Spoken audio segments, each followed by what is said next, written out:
You're listening to BizQuik. This is where Julie and Corey provide quick and useful information to small business owners. BizQuik is the podcast where small business owners get to showcase their businesses and receive expert advice and guidance in areas many entrepreneurs struggle with. And you, the listener, get solutions, tips, and tricks on real-world topics that many small business owners face. Julie and Corey are the experts small businesses hire when they need solutions. And the BizQuik podcast is just one way they deliver those solutions. Let's start the show. Hello and welcome to BizQuik. I'm Julie. And I'm Corey. And today we're tackling the topic of time management. No guests today. It's just Corey and I talking throughout the show. And we've got a lot of ground to cover on time management. We have a course coming out that is all about time management and helping you to master it. And this is a really good lead into some of the things that you'll learn there. So Corey, how are you doing today? Doing well, Julie. How you doing today? I am good. This is one of those days where our schedule kind of got derailed a little bit throughout the day. Really derailed today. Yeah, so this is a good day to be talking about time management because we did not have the best time management day today, did we? No, we didn't. Every single meeting we had today went over and then some. Yes, every single one did. And that, I guess that happens when you're working with clients though, right? Yep. All right. So I'm just going to start off by asking you a question about time management. And that is, how would you rate yourself as being effective with time management? On a scale of 1 to 10, with 10 being the best, I would say I'm probably, it depends on the day, but on average, I'm probably like a 6, maybe. A 6. Okay. How do you think I am with time management? Depending on the day. This is gonna hurt. I can see it already. It's. I'd say you're better than me on average. There's some days that are better than others, and you're much better at least attempting to work out scheduling and times and scheduling the day and blocking off time and all of that. Where I'm a little more loose with my schedule. You are definitely looser with your schedule than I am. I am with my own time. I don't like to be regimented, right? Because I don't want to suddenly feel like having a business is like working for corporate America again, right? Sure. So I try to have some flexibility in there, but I'm really good at planning the priorities. Yeah. That I am very good at. And I think that it for time management, especially like for me, when I say I'm a little more loose, it's you have that list of things that like for me, I have that list of things that I need to get done for the week. Mm-hmm. And I just start chipping away at that list. And I know I'm like, all right, well, I might have to stay up a little later tonight or, whatever it is based upon everything going on. And it's calls going over, calls getting scheduled that I wasn't planned for, whatever it is, like things pop up, but mostly it's going off the list of, okay, here's everything that has to get done this week. And as soon as it's done, everything else is gravy. Yeah. And two things. First off, calls pop up on our schedule all the time, right? Like yesterday afternoon at like noontime, our day was completely empty today. With the exception of recording this podcast, we didn't have anything else on the schedule. And by like 6:00 last night, that calendar was full for today. So we originally wanted to record this much earlier in the day. And, it's late in the day now and we're just getting to it because we had so many other things pop up. And that's certainly one of the things you have to be able to do is navigate around that. The other thing is one area where I think we're exceptionally good at time management and gives us the, some credibility to speak to it is that we sit down together and look at like, what are the things that absolutely have to get done this week? And, create this Google Doc every week that goes through like, these are the days, this is what has to be done on these days, right? And who owns that task. And we don't have to spend any time going back and forth asking like, hey, did you do that thing? Because all we have to do is go look on the sheet and see, is it crossed off? Okay, it's done. If it's not crossed off, then it's like, okay, let me check in and see if it's done, especially if it's like a hinge task where I can't do something till you were supposed to have done something else or vice versa. Yeah. And we're pretty good at that. And there's other times where we forget to cross things off when we've completed something, but forgot to cross it off, or we've crossed something off and the other person just assumes that we haven't done it yet. And, it's like, did you do that thing? Yeah, it's crossed off. Oh, that's my fault for not looking at the sheet. Yes. And I know lately I've been crossing some of your stuff off, and I always feel like I'm stealing your joy when I do that, because That is one of my favorite things. I know how much you like to cross things off of lists. So I try not to do it, but I'm also like, I want that list to reflect where we actually are with things. Sure. But let's get into some of the ways to manage time. And I think that talking about how quickly today's calendar filled up just over the course of a couple hours yesterday is a good example. So I like to block time on the calendar that nobody else can schedule over, essentially. And I had a tentative meeting scheduled for today, and I looked at the calendar and there's nothing on it. And I was like, no big deal. And so I didn't bother to block any time off. And then late last night, you'd mentioned that, we had a busy day today. And I was like, oh, crap. I need some time for this meeting that I didn't put on the calendar because I didn't think I was going to need to. But yeah, blocking off time on the calendar just so you can work on things you need to work on, or just have time off. I mean, that's one of the things that I used to do in corporate America all the time, is just, especially when I was working hand in hand with the gin bot, and she put multiple meetings on my calendar. And I was just like, you know what? I'm just like, every open hour that I have, I'm blocking off. I've got a meeting there. And they're like, what's your meeting? I'm like, I got a phone call with the West Coast. No, I just needed some time to do work. Yep. I love, months ago, you blocked our calendars until 10 a.m. every day so that nobody could schedule anything in the morning for us. And it was great because, one, you're not really a morning person. And so it removed the possibility that something was going to get scheduled early morning, and it was going to kind of throw a wrench in your day in terms of being able to productively attend a meeting or do something. But my most productive time is in the morning. And so by having that time blocked for me, I can get all of those really critical, high priority tasks done between like 6 and 10 a.m. and be like, okay, I know that this stuff isn't going to fall through the cracks. So it's a strategy that works really, really well for us. And I think, knowing when your most productive time is huge. Yeah. And I know that nobody's going to schedule a meeting at 10 p.m. So now we have a client in Hawaii, so there's a chance it could happen, except for they can't because our calendar doesn't allow for it. I did tell them, I was like, hey, I'm a night owl. So if you want to, we can meet late. But so let's go on. Let's move on. We've kind of beat that to death, I think. So what are some other ways that you effectively manage your time? Me? Yes. Well, I do my planning on Sundays, excuse me, for the whole week, like for the priorities, right? I kind of look at the calendar and see what days do we have where we have a little bit more flexibility, where there's not a lot of things scheduled yet.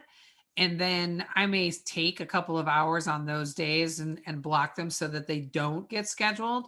But I look on Sundays and map out like what my week looks like. I also have started where I have blocked in the morning at like from 5:30 to 7 to be able to do get a workout in, do some reading, like those things that I like to do, that if I don't do those things first thing, so they're not work related, but they make me better at work. I block those I block time in the morning to be able to do those things so I can be more productive, because I don't want to spend 14 hours a day just working on the business. I want to also be able to do some things that are just for me. So that's one of my tricks. Mornings blocked and Sundays I plan. What about you? I just like to set deadlines for myself. I work well with deadlines. So do you work well with deadlines where you're creeping up on them and you like that sense of like the rush of having to complete something by a deadline? No, I just like the structure of having like, this has to be done by this day. So the way that you set up the schedules for the week is helpful, because it's on this day, this thing needs to get done. Now there isn't a time, which is great, but it's like, as long as Wednesday, this task is complete, it's like, I know that's all I have to do, for that one particular, whatever it is for that week. And then, like I said, if there's extra time in the day, it's nice to get ahead, a little bit ahead. You can't get so far ahead, but you can get a little bit ahead. But yeah, you're kind of, when it comes to work, you're kind of a silent assassin in that you can get more done in like an 8-hour day than almost anybody I know. Like when you are on, you are so productive. like, right, like when you're like really firing all cylinders, like you can knock out like 20 videos in like 2 hours. Be like, all right, done. And then there are other days where if you don't have like a very, and I don't know, this is more of a question, I guess. If you don't have a plan for the day, it feels like there are days where you're just like produce nothing. And it's like, what's he doing over there today? Yeah. Right? Yeah. And I mean, that's definitely, that's the ADD kicking in for sure, where it's just like, oh, well, I don't really have anything that I need to focus on today. So I'll kind of do a little bit of that. I'll do a little bit of this. I'll look at this other thing over here. I'll look at like 2 weeks ahead. And yeah. So that's the downfall of context switching, right? Where like, do you think, so context switching? Yeah, that's the question that you put on here, and I was going to ask you that because I don't even know what that is. What is context switching? That's great. So, and that was completely accidental. Nice lead in. So context switching is when you work on something for, I don't know, 20 minutes or so. And then you're like, oh, let me go work on this. And then you switch over and you start working on that. And then you switch, and maybe you switch back to the first thing, or you're switching between tasks and not finishing tasks. You're just moving through them. The problem with context switching is people always they underestimate the amount of time it takes them to actually acclimate and get back into the groove of working on that new thing. And so it really takes away from their ability to be uber productive. You know who taught me context switching? Who? Rick Painter. Ah. Yes. Never thought I'd hear his name on this podcast, but now we've heard it. Yeah. Yes. But context switching, I'm guessing, is a problem, or some, I'll use the word problem, but it's something that I'm guessing people with ADD and ADHD face a lot, right? Where they're like constantly moving between things. So I have an ADHD podcast you can go listen to. Oh yeah? Yeah, go listen to our podcast with John Torrance. The one that we recorded? Yes. I was there. Yes, you were. Yeah, and that's like, I totally agree on that, because you know how my love for Excel, and I'll go in and I'll build this amazing formula out and everything. And then if I don't finish what I'm doing on that worksheet, it takes me probably just as much time to go back in and remember what I was doing. So I have to go back in and look at the formula and then backtrack and like, why did I get to where I was like, oh, I just finished the thing that I was working on. Yeah. So yeah, finish what you started. That's my tip for the day. Yes. Finish what you started. Exactly. We should probably take a quick commercial break. Sure. And this feels like a good time to do that. So let's take a quick break and we will be right back to talk more about time management. Hey everyone. We wanted to take a quick break to tell you about our upcoming course on time management that launches on Monday, April 12th. If you ever find yourself asking for more hours in the day or time with the family, this is what you need to help master your time and your schedule. The course is called Time Bomb, and all the details can be found on our site under the Courses tab. Starting on April 12th, we'll have a completely free assessment designed to help you understand where you're strong and where you may need to focus to help you improve how you use the 24 hours we all get each day. Be sure to also check out our partners and the bundle offer we have that will give you a few additional tools to help you take control of your days. You can find out all the information you need on sbpace.com. All right. Welcome back, everybody. We are continuing our conversation on time management, and we are going to get on to the next question. So we just finished context switching.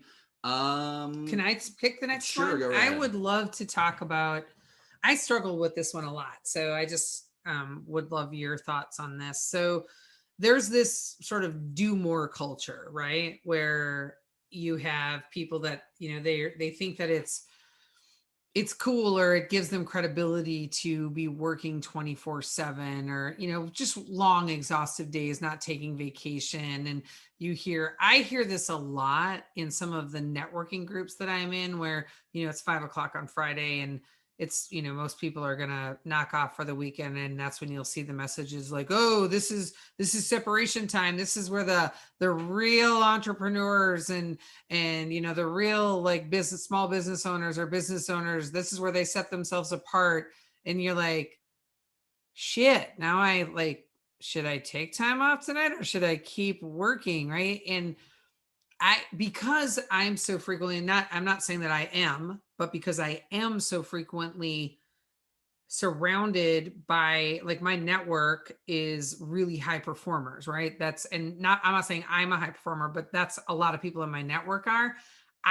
sometimes feel crippled by those types of statements of you should be working more and like, keep pushing. There's always work to be done. Don't waste the weekends. And you're such a proponent of balance and you got to take the time off. And so I've got like, it's this push pull thing for me. And I want to talk about this. Yeah.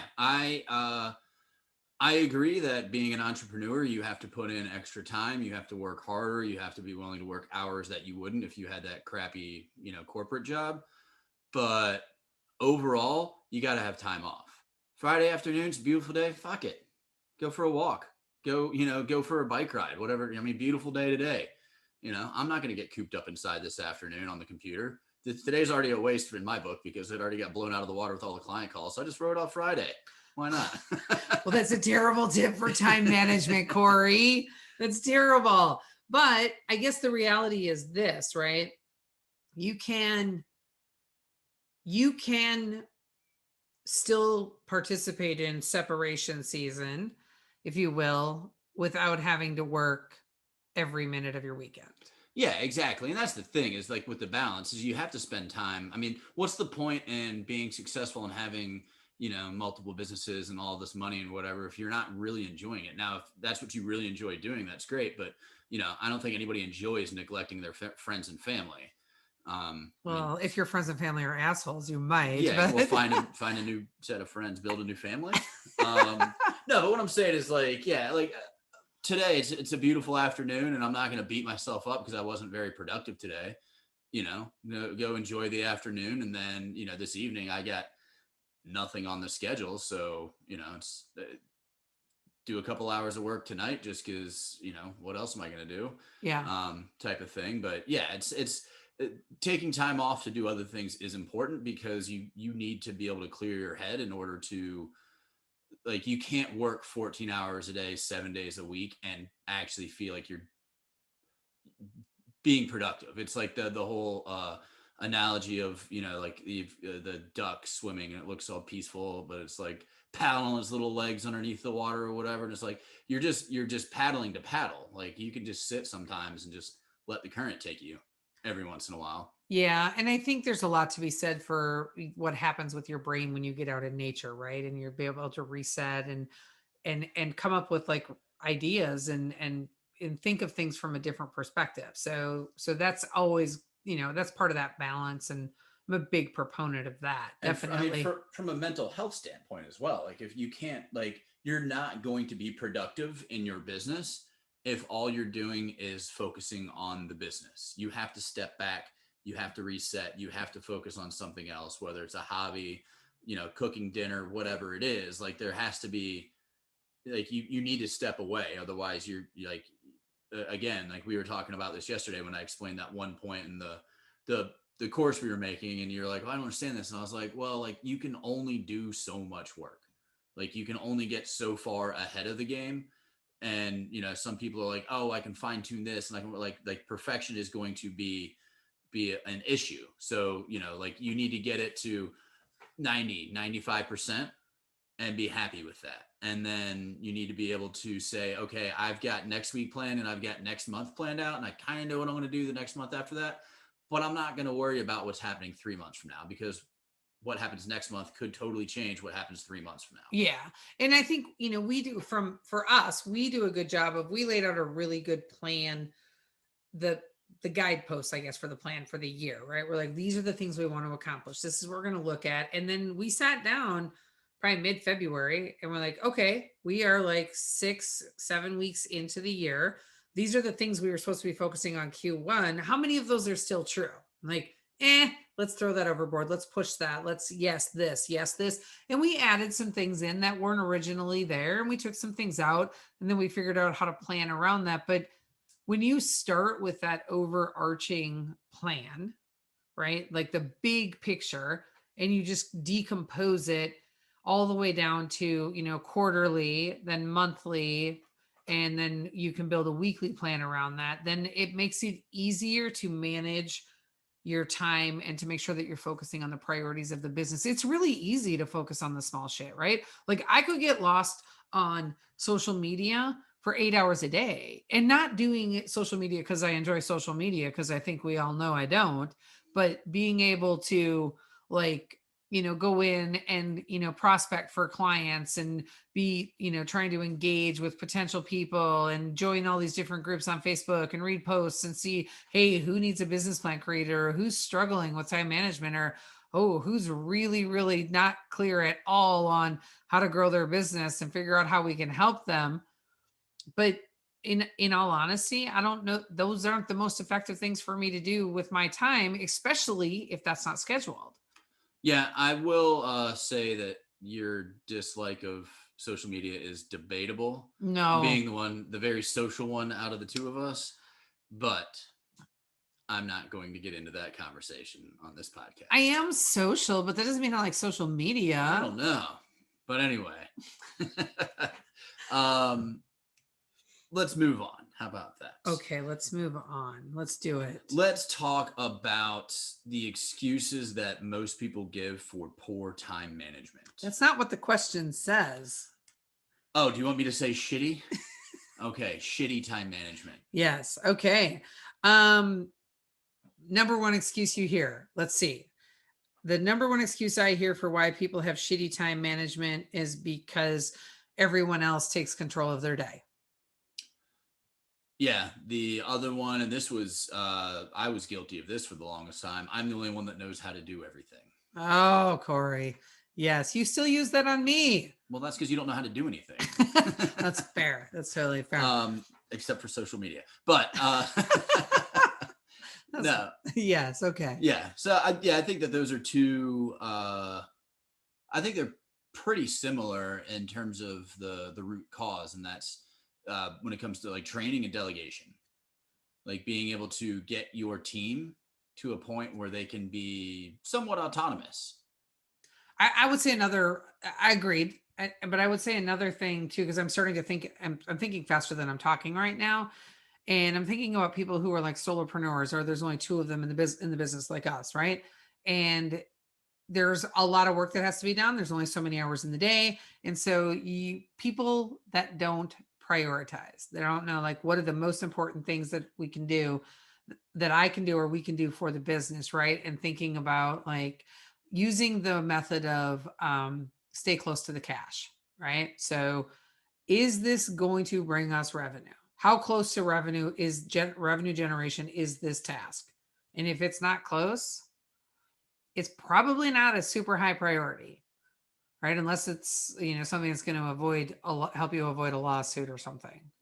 Sure. And I mean, you can't forget about the things that support all of the stuff, because I hate, being the back end person, the back of the house person in restaurants, and, when I was in corporate America, being the person who's in procurement or whatever, like supporting everybody else. Everybody's like, oh, it's sales. And I'm like, don't forget about everybody that's making sure that sales can sell. Oh yeah. So, and that's the funny thing. Like I look at like when you're doing stuff for us in Kajabi, like 100%, like I think that aligns directly with staying close to the cash. No, I agree. I'm just saying, not you, but a lot of people, they're like, well, we need to work more on sales. We need to sell. Oh, yeah. And it's like, no, you gotta have that support system. You gotta have that foundation. You have to have that framework in order to be successful at selling. And that's something that a lot of people, they overlook everything that goes into that, especially if you're talking about growing your business or buying out a competitor or hiring a new employee even. I mean, something as simple as that. So let me ask you a question. So let's just say that somebody has a product-based business. One of our listeners has a product-based business, and they make, the product that they make, they spend so much time focusing on the quality and the craftsmanship of the product that they can't ever even estimate how long it will take to make the product, right? They're making it, and it just takes forever for them to, like, it could take them 2 hours. It could take them 40 hours, just depending on how much time and how close they want to get to perfect on it, right? And it is a perfectionism problem, but So that's as close to the cash as you can get, because that's the product, right? That's what people are buying.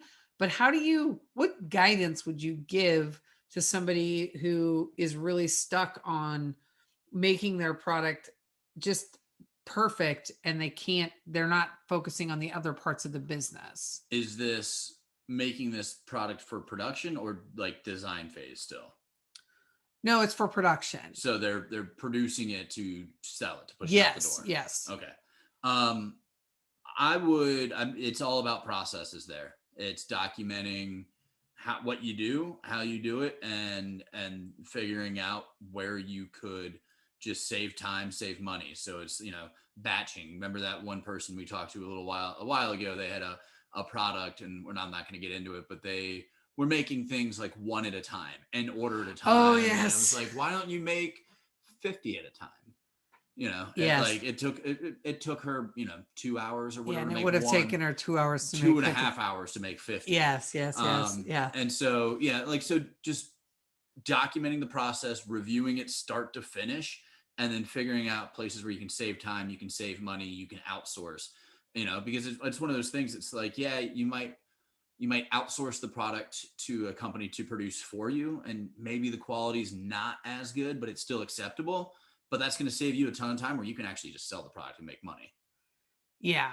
Or if you insist on spending that much time on the product, then you probably need to raise your prices, because you're limited in what you can do. Or your capacity has a cap.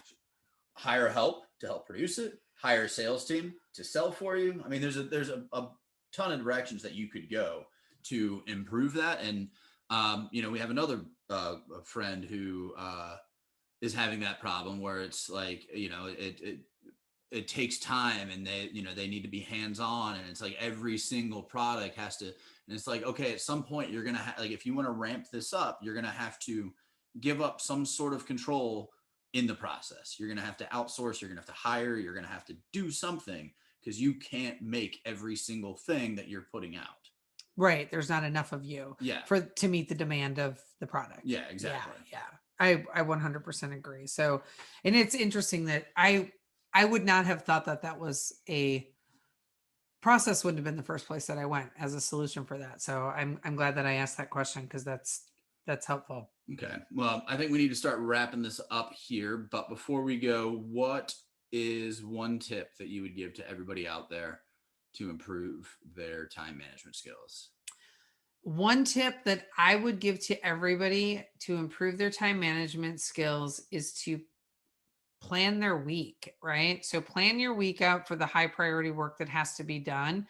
And then each morning, the first thing that you should do is look at what's on your calendar or your task list for the day. And you're going to have to make adjustments as you go, especially if you're a small business owner, entrepreneur, and you don't know what's coming up.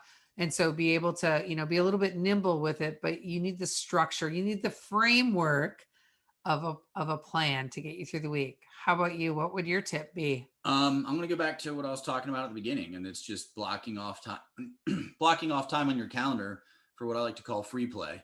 So, it could be that time that you're using to complete tasks. It could be that time that you just want to go for a walk.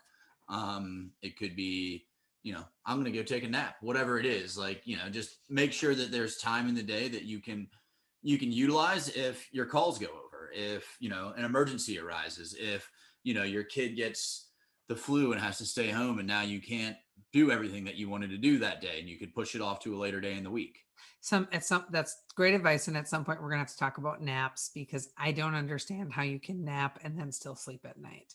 That's a different podcast. That is a different podcast. Yes. So, well, listen, we didn't have a guest, so thank you for having this conversation today. You're welcome. Thank you. You're welcome. It was enjoyable. Thanks to our listeners for tuning in. We appreciate you, and we hope that you found this information helpful. And if you want to connect with us, reach out on social media. We are on LinkedIn, Twitter, Instagram, Facebook, and we now have a YouTube channel. All of that is on our website, sbpace.com. And if you want to reach out, all of our contact info is out there as well. And you know what we would love? If you subscribed to our podcast. We love it when people subscribe, and we love it even more when they like us and they leave us a review. Man, do we love feedback. And if you want to be a guest on the show, go to sbpace.com. We've got a form out there that you can fill out. Or if you want us to cover a certain topic, we are also happy to do that. Just reach out and let us know.